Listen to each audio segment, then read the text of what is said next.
آج کی اس ویڈیو میں ہم آپ کو بتائیں گے پیغمبر خدا حضرت ابراہیم علیہ السلام کے بارے میں، ان کی ولادت کے بارے میں، بت پرستی کے خلاف ان کی تبلیغ اور نمرود کی طرف سے ان کو آگ میں پھینکے جانے کا واقعہ۔ اس ویڈیو کو آخر تک ضرور دیکھیے گا۔ نمرود ملک بابل کا بادشاہ تھا۔ بابل کا موجودہ نام عراق ہے۔ نمرود انتہائی مغرور شخص تھا۔ جب اس کی ابتدا کا دائرہ وسیع ہو گیا تو اس نے لوگوں سے کہنا شروع کر دیا کہ اس کی عبادت کریں، کیونکہ لوگ پہلے ہی غیر اللہ اور لکڑی سے بنے بتوں کی پوجا کیا کرتے تھے، لہٰذا وہ اسے بھی آسانی کے ساتھ خدا ماننے پر آمادہ ہو گئے۔ لوگ اس گمراہی اور ذلت کی زندگی بسر کرتے ہوئے ان کو ایک عرصہ ہو گیا اور وہ اللہ کو بالکل ہی بھول چکے تھے۔ پروردگار عالم نے اس قوم کی ہدایت اور رہنمائی کے لیے ان میں اپنا ایک نمائندہ بھیجنے کا ارادہ فرمایا۔ نمرود کے دربار میں نجومی بھی تھے۔ ایک نجومی نمرود کے دربار میں بڑا مقام و رتبہ رکھتا تھا اور وہ نمرود کے بہت ہی قریب تھا۔ ایک دن اس نے نمرود سے کہا کہ میں ایک بات عرض کروں۔ نمرود نے کہا بولو۔ آپ کی سلطنت میں ایک بچہ پیدا ہونے والا ہے۔ نجومی نے بڑے پیارے انداز میں کہا اور کہا کہ وہ آپ کی بت پرستی کو ختم کر دے گا اور لوگوں کو اپنی دین کی طرف بلائے گا اور آپ کی دین کو ختم کر دے گا۔ یہ سن کر نمرود نے اپنے دربار کے دوسرے نجومیوں کی طرف دیکھا۔ سب نجومیوں نے پہلے نجومی کی تائید کی۔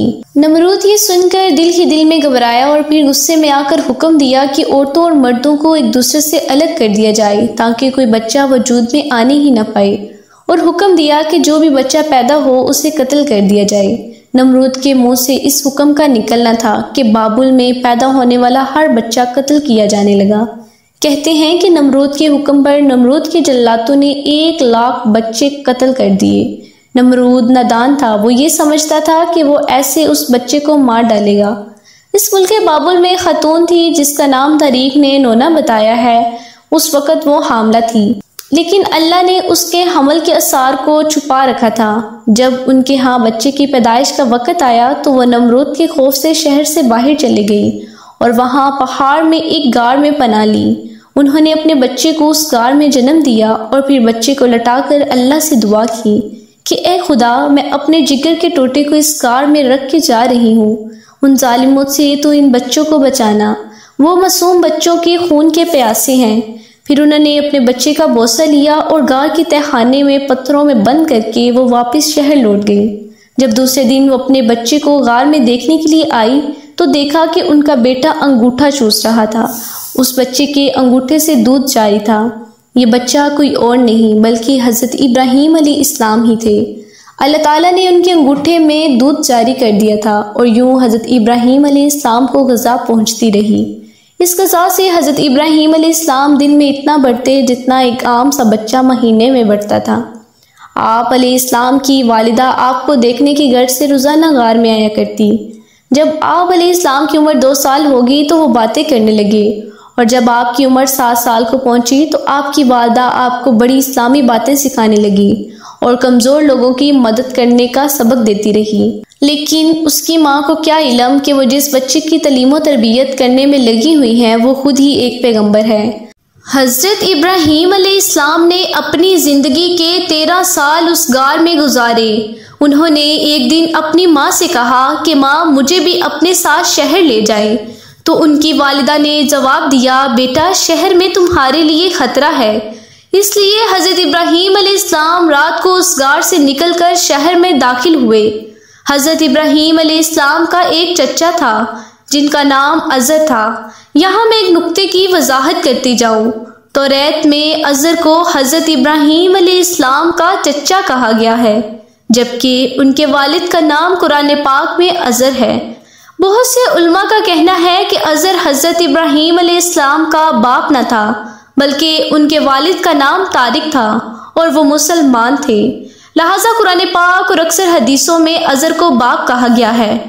عزر حضرت ابراہیم علیہ السلام کا چچا تھا اور عرب میں یہ رواج تھا کہ چچا کو باپ کہتے ہیں، یا یہ بھی ہو سکتا ہے کہ آپ کا چچا ہی رہا ہو، لیکن ان کے والد طارق کی وفات کے بعد آپ علیہ السلام کی تربیت کی ہو، اسی سبب سے ان کو باپ کہا گیا ہو۔ ازر لکڑیوں کے بھی بت بناتا اور ان کو روز پوجتا اور لوگوں کے ہاتھوں فروخت کرواتا۔ اسی طرح اس کا کاروبار بہت پھیلا ہوا تھا۔ ازر کے بیٹے بھی بت فروشی کرتے۔ جب حضرت ابراہیم علیہ السلام غار سے نکل کر شہر میں داخل ہوئے اور وہ اپنے چچا ازر کے پاس جا پہنچے تو ازر نے حضرت ابراہیم علیہ السلام کو اپنے بیٹوں کے ساتھ بت بیچنے کے لیے بھیج دیا۔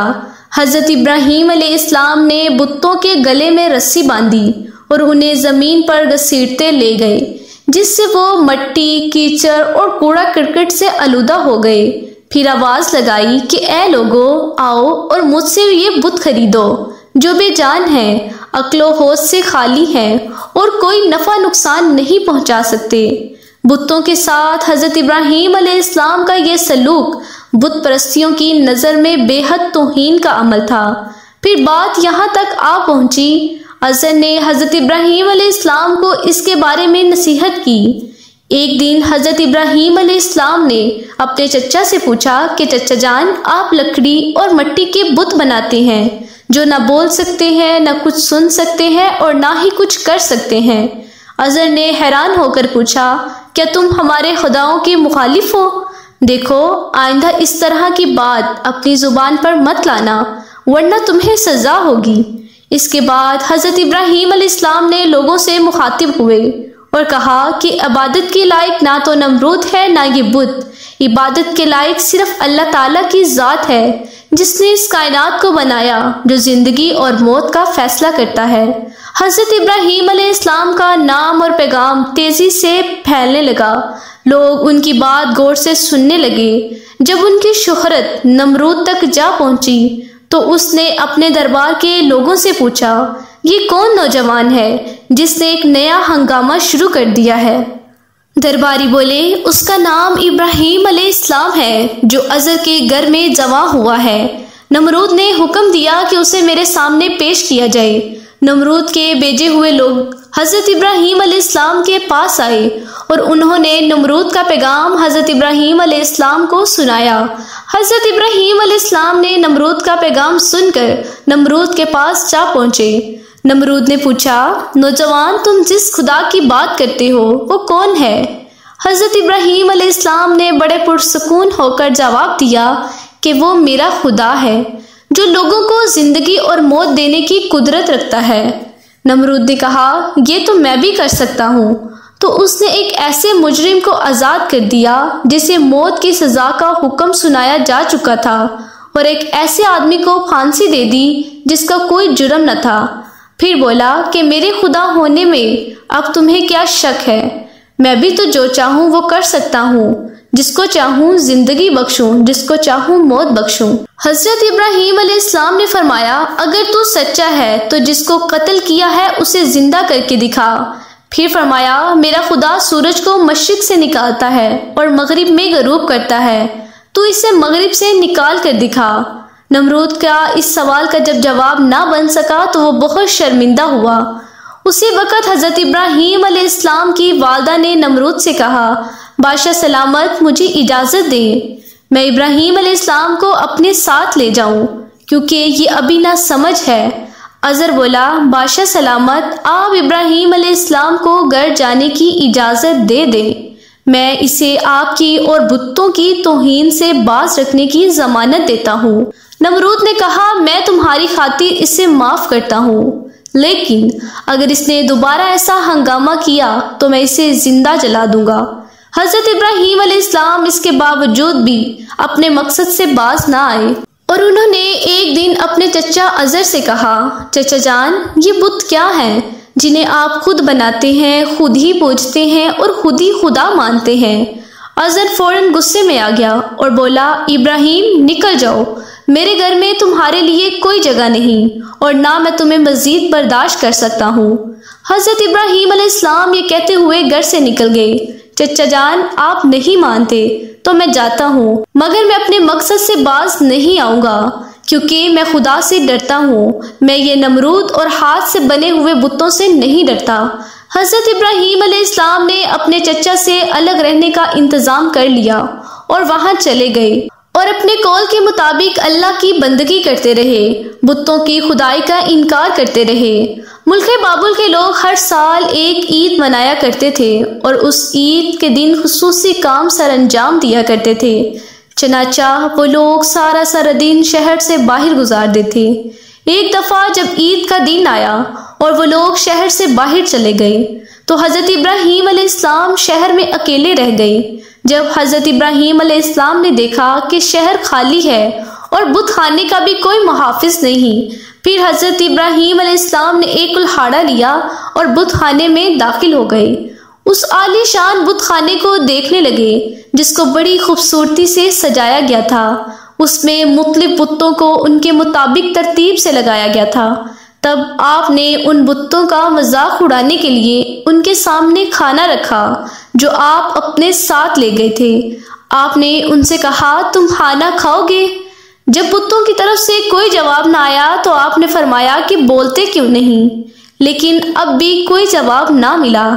اس پر حضرت ابراہیم علیہ السلام نے کلہاڑا اٹھایا اور ایک کنارے سے بت توڑنے شروع کیے۔ جب سارے بت توڑ دیے تو پھر آخر میں آپ نے بت کے کندھے پر، جو کہ سب سے بڑا بت تھا، اس کے کندھے پر کلہاڑا رکھا اور وہاں سے چلے گئے۔ جب لوگ واپس لوٹے، بت خانے میں گئے اور بتوں کا حشر دیکھ کر حیران و پریشان ہو گئے۔ لوگ سوچ میں مبتلا تھے کہ یہ سب کچھ کس نے کیا ہے، جب لوگوں کی زبان پر ایک ہی لفظ تھا کہ کس نے ہمارے خداؤں کے ساتھ ایسا سلوک کیا ہے۔ بعض لوگوں نے کہا کہ ہم نے ایک نوجوان کو بتوں کی برائی کرتے ہوئے سنا ہے جس کا نام ابراہیم علیہ السلام ہے۔ وہ بتوں کی عبادت کو بے عقلی کا سامان سمجھتا ہے اور اس نے ہمیں بہت لعنت ملامت کی ہے، اس لیے ممکن ہے کہ یہ کام اسی نے ہی کیا ہے۔ اس طرح حضرت ابراہیم علیہ السلام پر شک ظاہر کرنے کے بعد ان پر ایک مقدمہ چلا۔ انہوں نے حضرت ابراہیم علیہ السلام سے پوچھا کہ ہمارے خداؤں کے ساتھ یہ سلوک تم نے کیا ہے؟ تو حضرت ابراہیم علیہ السلام نے بڑے اطمینان سے جواب دیا، یہ بات اپنے اس بڑے بت سے پوچھو جس کے کندھے پر کلہاڑا ہے۔ اس شخص نے کہا، وہ تو بول ہی نہیں سکتا۔ حضرت ابراہیم علیہ السلام نے کہا، ہاں بالکل، وہ بول نہیں سکتا۔ بولنا تو دور کی بات، اگر اس کی آنکھ پر کوئی مکھی بھی بیٹھ جائے تو یہ اس کو اڑا نہیں سکتا، بھلا یہ کسی دوسرے کو کیا نفع اور نقصان پہنچائے گا۔ لیکن تعجب کی بات یہ ہے کہ تم لوگ پھر بھی اس مجبور اور بے کس کو خدا مانتے ہو، اس کو سجدہ کرتے ہو، اس کو پوجتے ہو، اور بس نہیں کرتے تو اس خدا کی عبادت جس نے ساری کائنات کو پیدا کیا ہے، جو ہر چیز پر قدرت رکھتا ہے۔ لوگوں نے حضرت ابراہیم علیہ السلام کی باتیں بڑے غور سے سننے لگے اور سوچ میں چلے گئے کہ کیا واقعی ہی نوجوان سچ کہتا ہے؟ سچ مچ لکڑی، مٹی اور پتھر کی مورتیوں میں کیا طاقت ہے؟ لیکن ایک آدمی کے دل پر آپ علیہ السلام کی باتوں کا کچھ الٹا ہی اثر ہوا۔ وہ بولا کہ ہمارے خدا کا ستیہ ناش تم نے ہی کیا ہے۔ اگر تمہیں ہم چھوڑ دیں گے تو تم بتوں کو تو آج توڑا ہے، کل ہمارا بت خانہ ہی توڑ ڈالو گے، اس لیے تم جیسے انسان کو زندہ نہیں چھوڑا جا سکتا۔ تو لوگ اس وقت اپنی ہی سوچ میں گم تھے، لیکن وہ سب یہ باتیں سن رہے تھے۔ ایک شخص اٹھا جو کہ نمرود کا بھیجا ہوا جج تھا۔ لوگ کھڑے اس بات کا انتظار کر رہے تھے کہ یہ نوجوان کے لیے کیا سزا تجویز کی جاتی ہے۔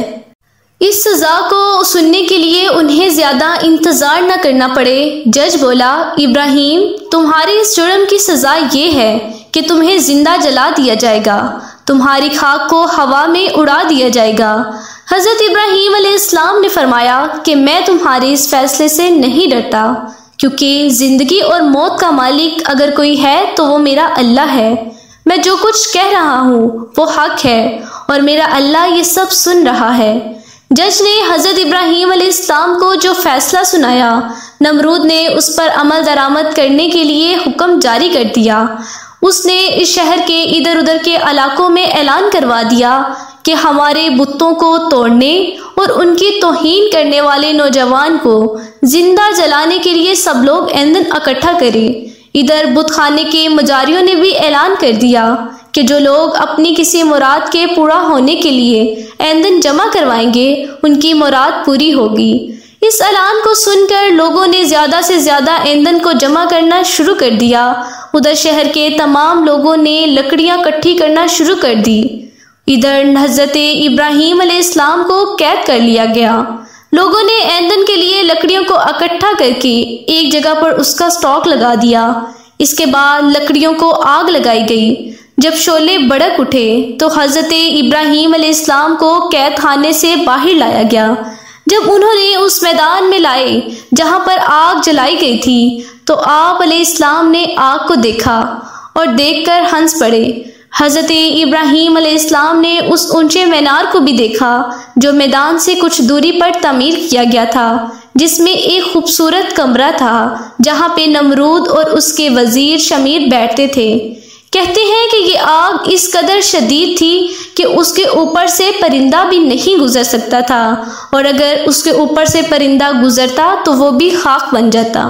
چنانچہ جب حضرت ابراہیم علیہ السلام کو لے آئے تو ان لوگوں کو ایک معاملہ پیش آیا کہ اب حضرت ابراہیم علیہ السلام کو آگ میں کیسے پھینکا جائے۔ اس دوران شیطان نے ان لوگوں کی مدد کی اور ان کو ایک گلیل جیسا ہتھیار بنا کر دیا جس کے مدد سے وہ حضرت ابراہیم علیہ السلام کو آگ میں آسانی سے پھینک سکتے تھے۔ چنانچہ اس گلیل کی مدد سے حضرت ابراہیم علیہ السلام کو آگ میں پھینک دیا گیا۔ اس وقت آسمان و زمین سے فریاد بلند ہوئی اور کائنات کی ہر اشیاء حضرت ابراہیم علیہ السلام کی امداد کی اور خواہش کی۔ زمین نے کہا، پروردگار عالم، مجھ پر سوائے حضرت ابراہیم علیہ السلام کے تیری عبادت کرنے والا کوئی نہیں، اور نہیں ہے کیا تو راضی ہے کہ لوگ اسے جلا دیں؟ فرشتوں نے کہا، تیرے خلیل حضرت ابراہیم علیہ السلام کو لوگ جلاتے ہیں۔ اللہ تعالیٰ نے فرمایا کہ اگر وہ مجھ سے مدد طلب کرے گا تو میں یقیناً قبول کروں گا۔ جبرائیل علیہ السلام نے خداوند عالم سے کہا، تیرے خلیل حضرت ابراہیم کے سوا زمین پر تیری عبادت کرنے والا کوئی نہیں۔ تو نے ان کے دشمنوں کو ان پر مسلط کر دیا تاکہ لوگ ان کو آگ میں جلا دیں۔ اللہ تعالیٰ نے فرمایا، خاموش ہو جا، ایسی بات تیرے جیسا بندہ ہی کہہ سکتا ہے جو ڈرتا ہے۔ کوئی عمل اس کے قبضہ اختیار سے باہر ہو جائے گا۔ وہ میرا بندہ ہے، میں جس وقت چاہوں گا اسی وقت بچا لوں گا۔ اگر وہ مجھ سے دعا کرے گا تو میں قبول کروں گا۔ پھر حضرت ابراہیم علیہ السلام نے پروردگار عالم سے دعا کی۔ اسی وقت حضرت جبرائیل علیہ السلام حضرت ابراہیم علیہ السلام سے ملاقات کے لیے آ گئے۔ حضرت جبرائیل علیہ السلام نے حضرت ابراہیم علیہ السلام سے فرمایا کہ اے ابراہیم، کوئی حاجت مجھ سے ہے؟ حضرت ابراہیم علیہ السلام نے فرمایا، مجھے تجھ سے کوئی حاجت نہیں، مجھے پروردگار عالم سے ہی حاجت ہے۔ اس وقت حضرت جبرائیل علیہ السلام نے ایک انگوٹھی دی جس پر نقش تھا، پہلا کلمہ۔ پھر اللہ تعالیٰ کی طرف سے آگ کو وحی ہوئی کہ سرد ہو جا۔ اس کے ساتھ ہی آگ سرد ہو گئی۔ وہاں جبرائیل علیہ السلام آئے اور آگ کے ساتھ بیٹھ کر گفتگو میں مشغول ہو گئے۔ ان کے چاروں طرف آگ کے شعلے اٹھ رہے تھے۔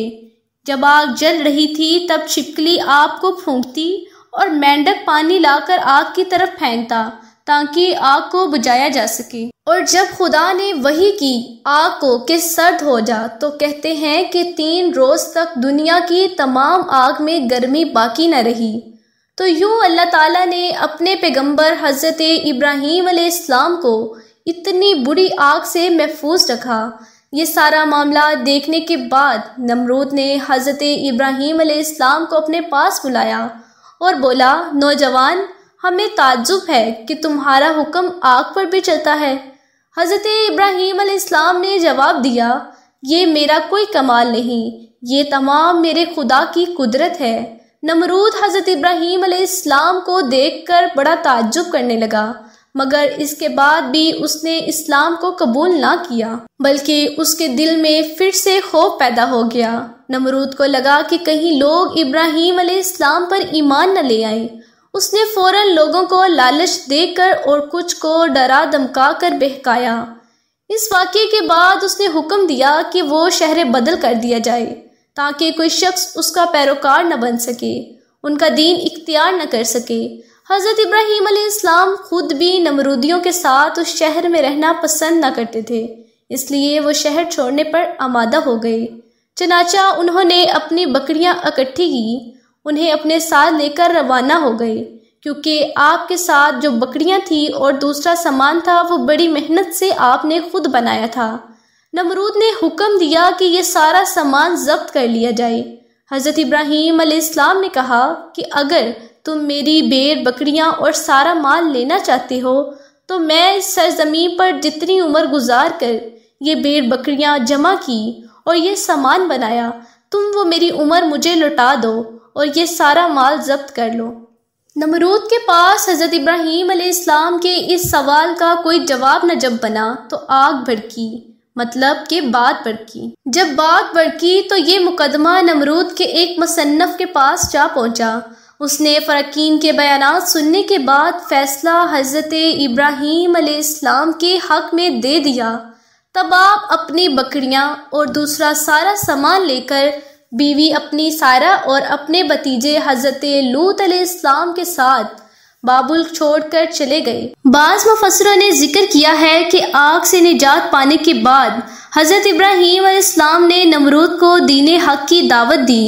اس شکی نے کہا کہ میں تمہارے خدا سے اب جنگ کروں گا، اور ایک دن مقرر کر دیا۔ اس روز نمرود کے بے شمار لشکر کو لے کر میدان میں آیا۔